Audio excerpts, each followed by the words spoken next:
Most famous people in the world and ambassadors for our country across the globe. Keeping them fit and well is of paramount importance. In this revelatory hour, we reveal the royal health secrets. From royal birth... In fact, when she had Prince Charles, the Queen actually had a caesarean section. ...to royal death. For somebody who was very glamorous, it was a very sad ending to her life. From the secrets of Diana's bizarre health regime. She loved cupping. We used to do cupping on her at least once a week. To the Queen's life-saving emergency kit. There is always a Royal Navy surgeon travelling with them, as well as the matching blood. And the outrageous fertility bed of King George IV. And while you were using it, the bed started jolting, so that the magnets and electricity had fused, giving this huge jolt of passion. No stone is left unturned as we reveal the royal health secrets. From cradle to grave.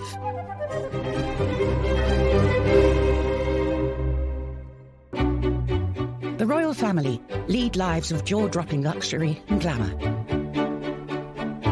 in return for carrying out their duties. And there's one duty that's more important than any other.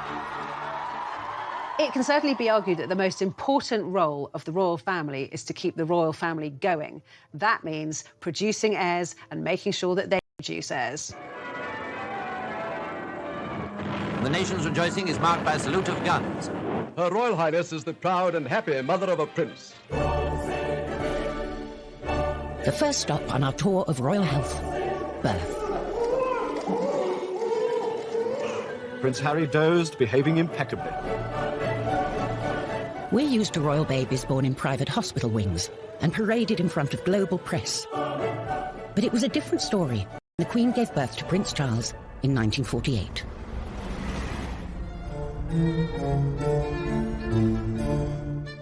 Back then, all royals opted for home or palace births. The three boys were all born at Buckingham Palace. Princess Anne was born at Clarence House purely because the Queen and Prince Philip had moved out of Buckingham Palace because it was being renovated after damage incurred during the Second World War. In fact, when she had Prince Charles, the Queen actually had a caesarean section. She wasn't rushed to hospital. The royal doctors set up an operating theatre inside Buckingham Palace. Everything was sterilised and performed the operation so that she could have Prince Charles there and then. And if you thought her consort would have been there to support her, think again.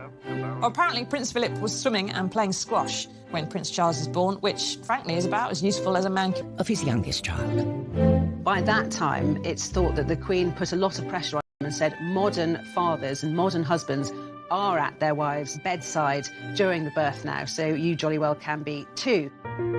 The head obstetrician was Sir John Peel, Ingrid Seawood's godfather. Only one secret about the delivery ever escaped his lips. They converted the ballroom in Buckingham Palace into an operating theatre. Normally, it's a guest suite for visiting heads of state. And it was all going a bit slowly, and the faces were very long. And Prince Philip walked in. And so, as it is Prince Philip's wont to make these kind of jokes, he said, and to think that last week, General de Gaulle was having a bath in here. And that sort of broke the ice, and everybody laughed. In those days, there was no rush to display the baby. There are some very sweet pictures of the Queen in bed, cuddling the baby Prince Edward, and next to the bed are her older children, Prince Charles and Princess Anne, and that group picture of the four of them shows, I mean, Edward was at least a couple of days old by this point, but the Queen was still in bed, kind of in confinement. Oh, yay! Oh, yay! Things are very different today. Now, instead of presenting a baby to dignitaries, the royal couple shows him or her off to the general public just hours after birth.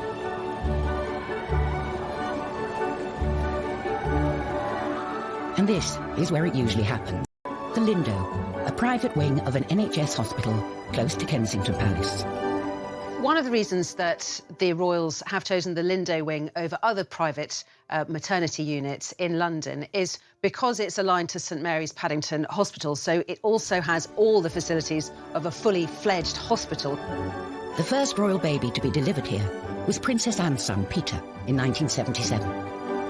Princess Anne was driven to St Mary's Hospital in London for the birth of her child.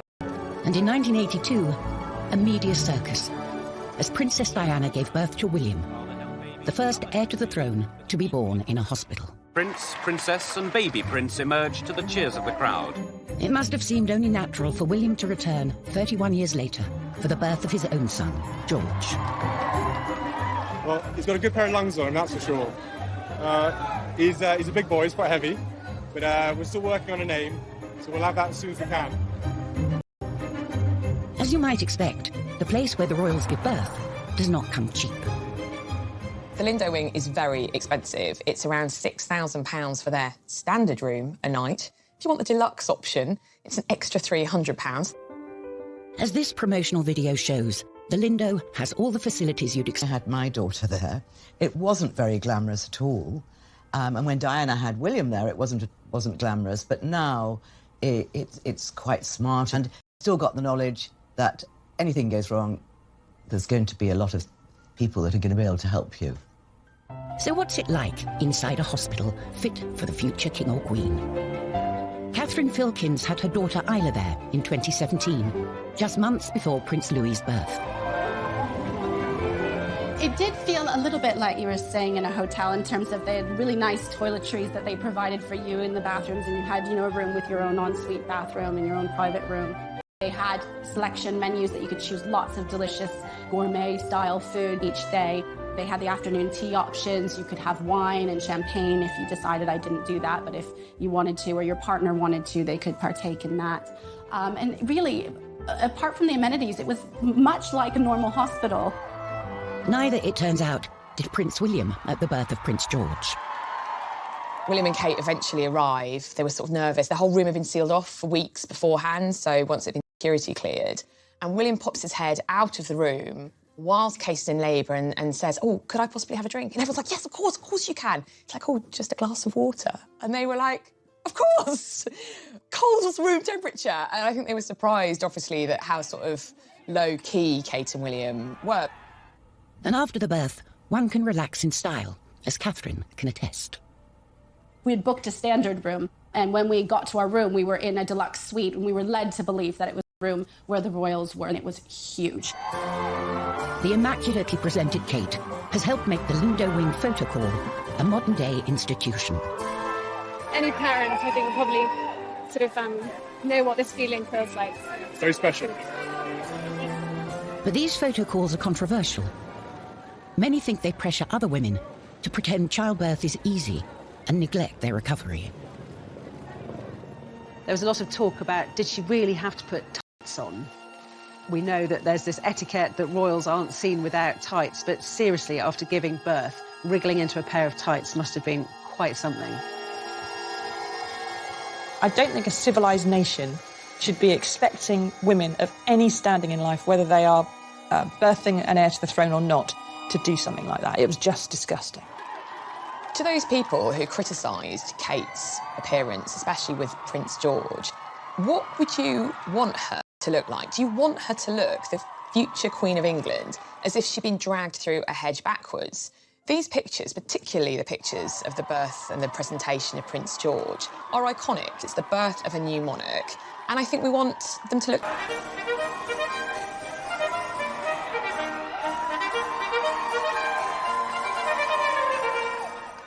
Coming up, the secrets of George IV's outrageous fertility bed. The bed started jolting, so that the magnets and electricity had fused, giving this huge jolt of passion. And how the Queen's health is protected wherever she goes. There is always a Royal Navy surgeon travelling with them, as well as the matching blood.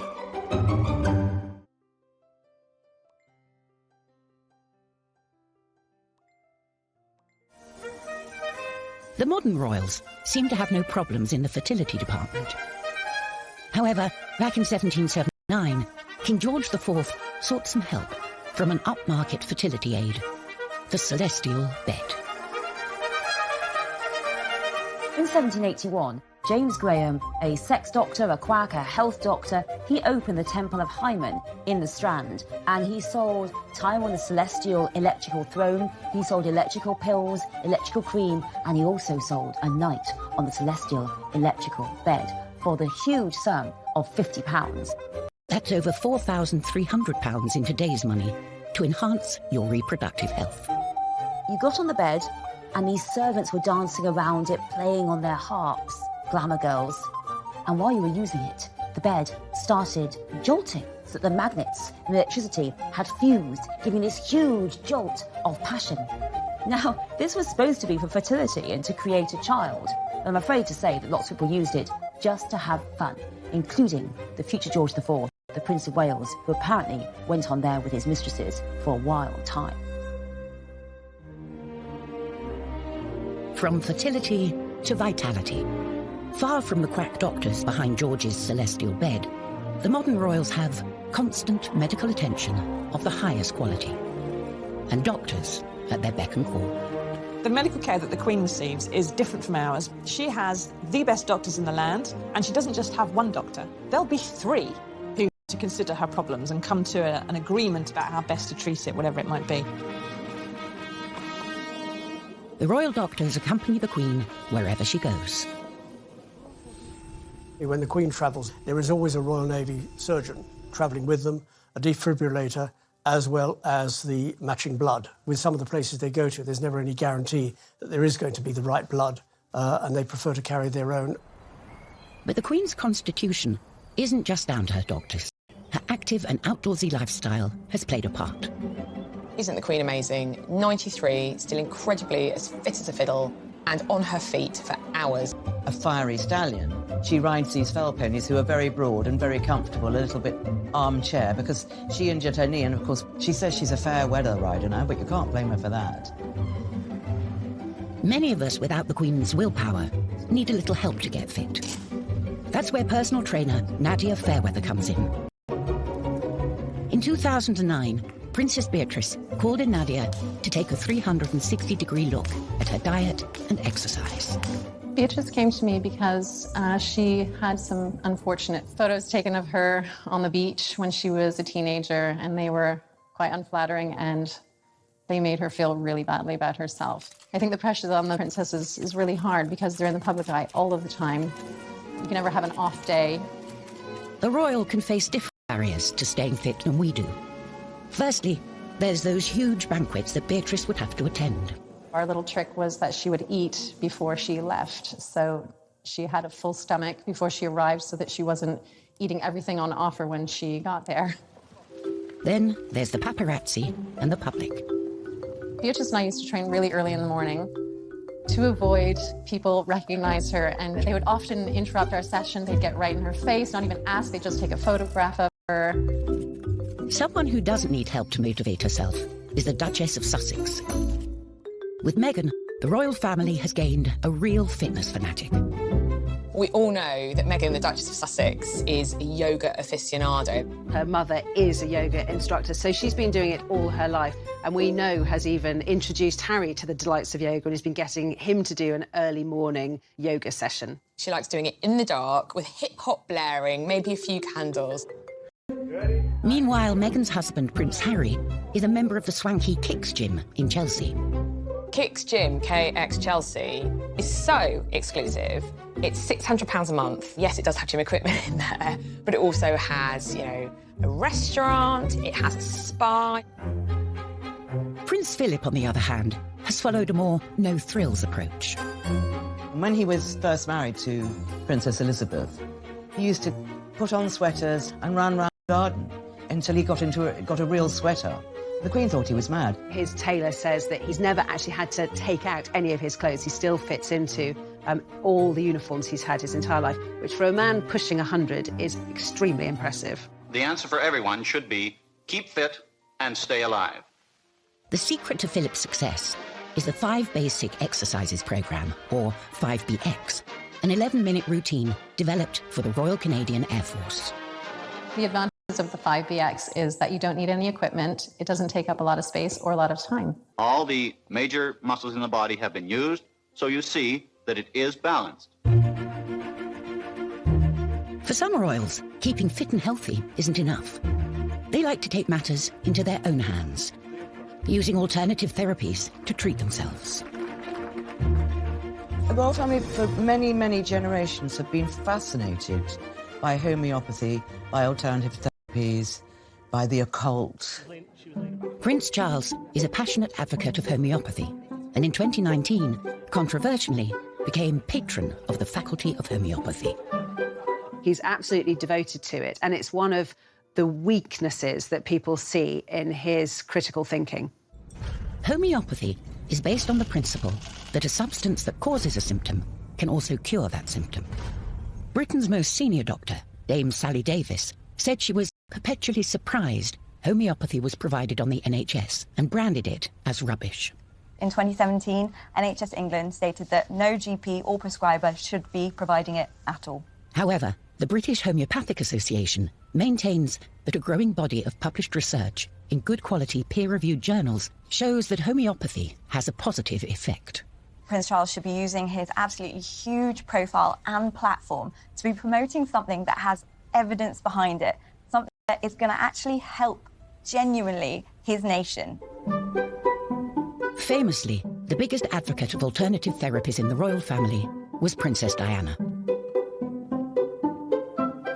That liver meridian, take away all your tension. Dr. Lily Howe is an acupuncturist who treated Diana for stress and anxiety from 1996 until her death. She come 1 week, at least about 6 months. And after that, you know, even after 1 month, and she kept telling me, she said, Dr. Lily, I never feel as good as now physically. Acupuncture really can help her to calm her down, to give her more energy. And also, she said, before when she faced problem, she easily to break to tears and then lose her temper. And now she just face it. Princess Diana always said, if it can help me, it of course can help other people with similar problem like me. But Princess Diana didn't stop at pins. In his Marylebone clinic, Nish Joshi is practicing an Eastern therapy called cupping. She loved cupping. We used to do cupping on her at least once a week. What you're trying to do is you're improving the flow of blood into a tissue by creating a vacuum to therefore allow detoxification of... At the time of her separation from Charles. Anish took her holistic health in hand, from cupping, osteopathy, and nutritional advice to cognitive behavioral therapy. Visualization exercises, starting to get her to sort of understand how to meditate, how to start creating a more positive attitude as well. I remember once going into her bathroom and around her mirror, she had Post-it stickers with little positive messages on there. And I just thought that was really amazing that, you know, she herself used a lot of positive affirmations to motivate herself on a daily basis. Nish's relationship with Diana was more than that between most therapists and patients. I mean, sometimes on a Sunday, she would just come over and we would just cook lunch together and just flop and, you know, watch TV, and it was fun. While many people thought Diana pursued fads, Nish thinks she was simply ahead of her time. Diana was really a sort of a trendsetter. She was exploring more natural approaches to her own well-being. Alternative therapies weren't just for modern royals. From Henry VIII's gammy leg to Queen Anne after she had a fit, bloodletting was a favourite medical treatment for 2,000 years. Royalty would be bled at home, but the public might come here, the Old Thomas Hospital, London, now a museum. Bloodletting was used for pretty much everything, from acne, cholera, cancer, smallpox, tuberculosis, herpes, insanity, the plague. Bloodletting was also used for kind of severe hemorrhaging, so maybe everything from a nosebleed to extreme menstruation. And in childbirth and before surgery, people would be often bled to reduce inflammation. For much of history, leeches were the method of choice to get rid of all the bad blood, royal or otherwise. This leech is a European medicinal leech. It has 3 jaws in a shape of a Y, and each jaw is about 125 teeth in each jaw. And it actually saws its way in as opposed to a very sharp bite. Carl picks a leech similar to ones which have been used for centuries on the likes of Henry VIII and George III. This little leech will probably take on between 1 and 3 mils of blood. You can actually just feel the jaws working a little bit, and then when he drops off, the anticoagulant will carry on working for the 10 hours until it'll just slowly keep dripping blood. Carl is lucky the leech is just on his leg. Rumours abound of sexually transmitted infections running rife in royal circles. There's also a case of a gentleman coming into this hospital with gonorrhea. One of the consequences was that it caused one of his testicles, they don't say which one, to swell up to the size of a tennis ball. And it was the overall application of 120 leeches, not all at the same time, placed on that part of the body to reduce the swelling. Until recently, if a king or queen needed an operation, they didn't go to hospital. The hospital came to them.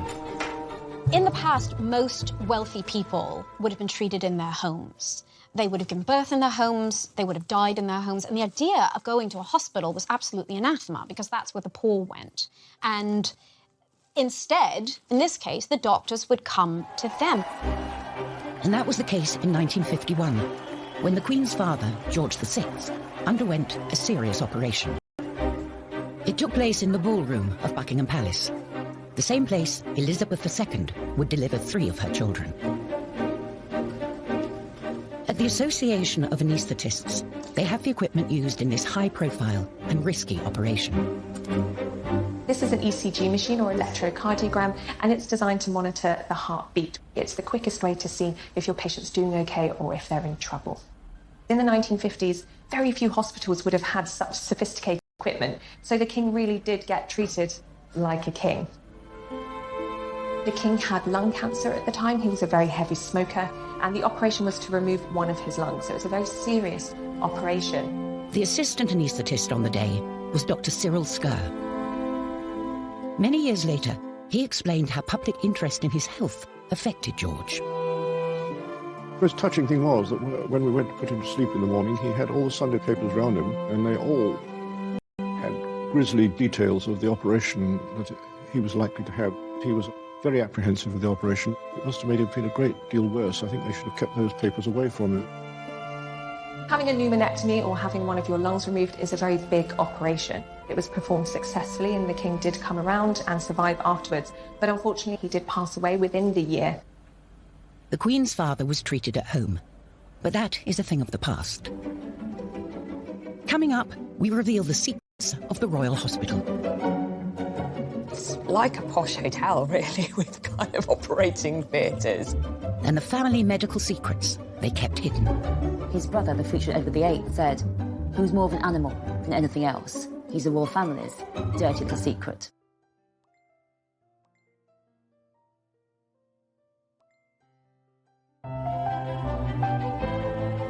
For many centuries, the health of the monarch was seen to reflect the health of the nation. If you think about when the king or queen was the head of this country in all ways constitutionally, if there was even a rumour or a suggestion that they were unfit to reign, it had huge ramifications for the security of the country. Even today, if you're a royal and you catch a sniffle, expect everyone to be talking about it. Their bodies aren't really their own. Any kind of minor health ailment, let alone a major health ailment, particularly when it comes to the monarch, our present-day queen, is not just over, but kind of we worry about as a nation. It's a massive story. So it's important that our Royal Highnesses get the best care. And instead of the palace, nowadays, royal health gets dealt with here. The exclusive King Edward VII Hospital. It has 56 beds. I think it has something like 4 members of staff to 1 patient. So it's very small hospitals, but it's like a posh hotel, really, with kind of operating theatres. For Margaret Tyler, it's a place of pilgrimage. I decided one day I wanted to come down and see the hospital here. It wasn't actually really like a normal hospital. The rooms were lovely, sort of panelled and that sort of thing. It just felt like a normal large house. Charming, I would say the word is charming. One frequent patient was the Queen Mother, who, despite living to the grand age of 101, was plagued at the end of her life with multiple broken bones. They might be the royal family, but they cannot stop time. They are going to get old, and with age, even though they're so cosseted and so well looked after, they are still going to be afflicted by things that happen when we're old, falls, stumbles. She had 2 hip operations, both done at the King Edward VII, both done by the same person that did Prince Philip's hip operation and Andy Murray's hip operation. Her daughter, the Queen, has better luck with her health, but isn't immune to all illness. In 2013, the Queen had her first hospital stay in a decade, when, at the age of 86, she was struck down with gastroenteritis. Gastroenteritis is mainly vomiting and diarrhea. You can also get other symptoms like stomach cramps, fevers, muscle aches, loss of appetite. For most people, it goes away in a few days without any treatment, but in the elderly, it can be severe and it can be bad enough to get them hospitalised. When the Queen was hospitalised in 2013, it did cause a big shock because she's so famous for being in good health and not giving in to anything, and certainly not cancelling any trips. She had to cancel not only some domestic trips, but a trip to Rome and Italy as well. That the Queen is so rarely ill and that she recovers so quickly, to me, is testament to her baseline health. It's so impressive that she just bounces back as well as she does.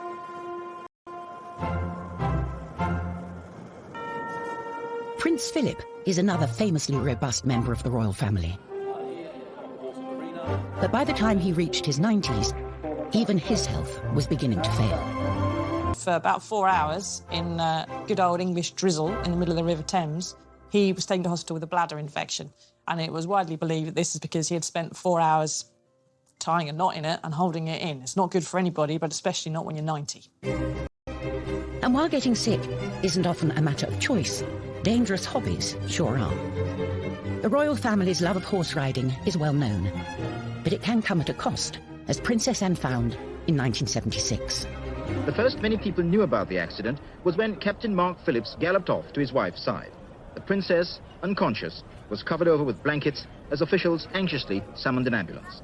Princess Anne was taken to hospital, but got lucky escaping major injury.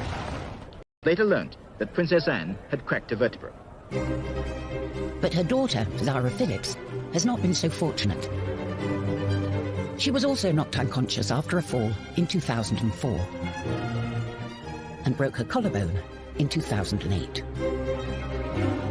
Every year, unfortunately, people do die and have serious injuries as a result of horse riding, including paralysis. There are so many other sports that are much safer. Royals might as well be bungee jumping for all the safety procedures and that they follow and the risks that they run. Bungee jumping in a car park above concrete with a really rubbish elastic band. To correct her spine, Princess Eugenie underwent major back surgery. In 2018, she decided to break royal protocol with her wedding dress to send a dramatic message. When Princess Eugenie got married, it was one of those moments where the royal family, the younger royals in particular, actually did a wonderful good thing for everybody else. She decided that one of the main features of her wedding dress should be quite low back, and she wouldn't wear a veil. It was a major break from tradition, but meant everyone could see a long scar on her back from her childhood operation. Scoliosis is when you get a curvature and a twist to the spine. It can be severe and does need surgery and physiotherapy. In Princess Eugenie's case, she had 2 metal rods, one either side of her spine, put in and fixed in place with screws. She made an effort to design a dress with a big, deep V at the back to show her spinal scar so that she could show every other boy and girl in the world and in the country that if you have something like a curvature of the spine, A, it can be fixed, and B, your scars are what make you, and there's no need to be perfect. And I thought it was wonderful. I was almost in tears watching that. Eugenie proudly showed her scars off to the world. But back in 1902, the royal family were busy hiding away what they saw as a medical embarrassment. That he wasn't developing as fast as the children, he wasn't learning as fast, he had epileptic fits, he may have had autism. And they really started to try and hide him away. He did not go to his father's coronation, and in the First World War, he was basically put on this farm. But he never saw his siblings, and the family essentially were trying to hide him away, pretend he didn't exist. And when he died at the age of 15, his brother, the future Edward VIII, said, He was more of an animal than anything else. How cruel, how unsympathetic. But to Edward, that was the way it was. He's the royal family's dirty little secret. Coming up, we see how Princess Diana took her own serious problems. She had tried to throw herself downstairs while she was pregnant. She suffered from bulimia, depression, crying fits. And used them to change the way royals dealt with mental health forever. And then she made a very brave decision that she was going to talk about it publicly. Anorexia or bulimia show how an individual can turn the nourishment of the body into a painful attack on themselves. She made an effort to design a dress with a big deep V at the back to show her spinal scar so that she'd show every other boy and girl in the world and in the country that if you have curvature of spine, A, makes B, scars are what make you perfect. And I thought it was wonderful. I was just in tears watching that. Eugenie proudly showed her scars of gunpowder. But back in 1902, the royal family were busy hiding away what they saw as a medical embarrassment.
The way in which the royal family tackle mental health issues has changed radically in more recent years. And much of that transformation was due to one woman. No one really knew that Princess Diana was suffering from mental health issues until the bombshell book written by Andrew Morton, which revealed that she had tried to throw herself downstairs while she was pregnant. She suffered from bulimia, depression, crying fits. She was 19 when she was thrust into the limelight. How anybody could cope with that without any sort of backup is beyond me. Yes, she was a member of the aristocracy. Yes, she knew which knives and forks to use at a dinner table. Yes, she knew who Bunty and Tarquin were, but royal life is on a different scale. And, of course, as we know now, Charles was still having his affair with Camilla Parker Bowles. So it was incredibly difficult for her. Diana started seeking help for her bulimia and other issues. But like everything else she did, it was swept up into a media circus as the paparazzi ambushed her to and from her appointments to see psychotherapist Susie Orbach. And then she made a very brave decision that she was going to talk about it publicly. Anorexia, bulimia, show how an individual can turn the nourishment of the body into a painful attack on themselves. She told me that when she gave the interview to Panorama and talked about bulimia, and she said she had so many letters saying, "I'm so glad you talked about it so openly." Because, you know, we talk about all these things very, very openly now, but go back, 25 years and people didn't. Unsurprisingly, Princess Diana's untimely death in 1997 had a major impact on the mental well-being of her children. I think Prince William and Prince Harry suffering mental stress and mental anguish really came as a result of her death.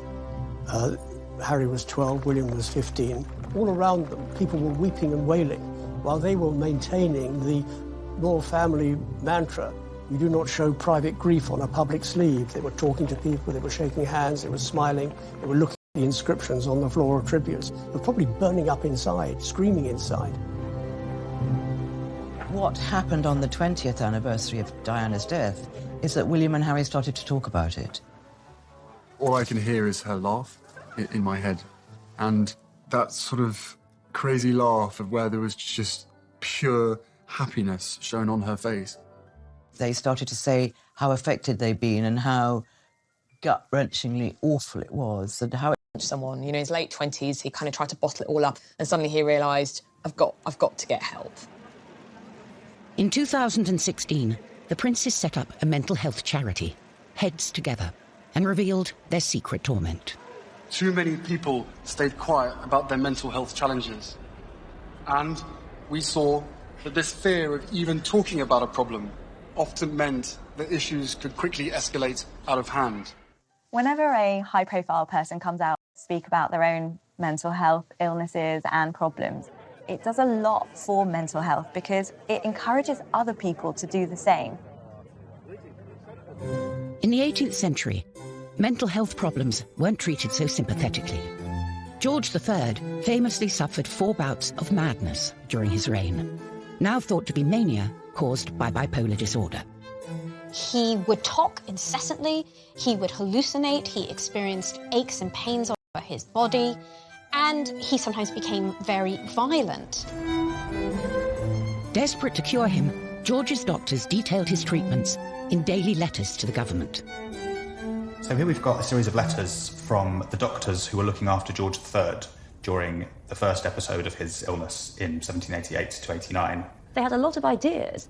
They would have been using traditional techniques like bloodletting, blistering, using purgatives like senna, so a laxative. To make him sick. I mean, it was pretty horrific. One of the daily bulletins describes how the king has been in the straitwaistcoat the whole night. So he's basically been tied in his bed. So they talk about what a terrible night he's had. This is someone his mental health is paramount because his mental health is the country's mental health. So this is a political crisis, but yet it's all about the king's body.